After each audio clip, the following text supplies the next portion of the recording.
Chicken jalfrezi.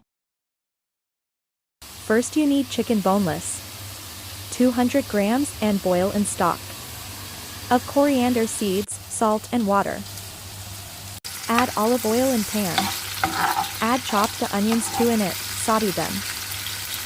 For jalfrezi boil 2 big tomatoes. Remove skin and chopped them. For spices you need red chili powder 0.1 tablespoonful. Red crushed pepper 2 tablespoon. Black pepper 1 tablespoon, salt to taste, chicken powder 0.1 teaspoon. Adjust spices according to your taste level. Add GG paste 3 tablespoon. Put all together. Stir fry on medium flame. Add water 1.5 cup. Let it cook for 15 minutes.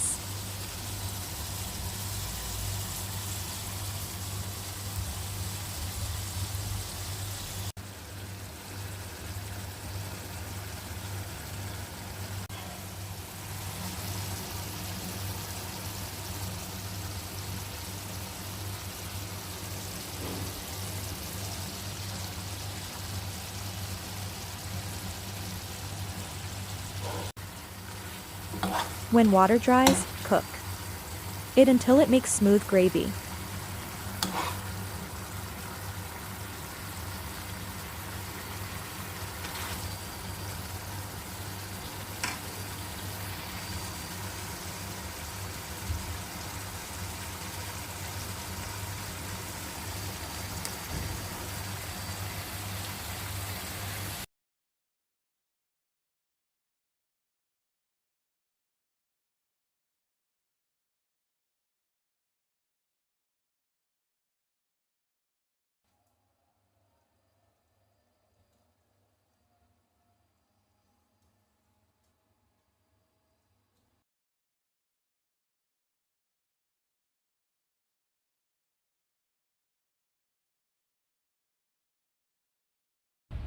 Chicken jalfrezi is ready to serve. I enjoyed it with fiber roti which was made in organic ghee. Do give me feedbacks guys.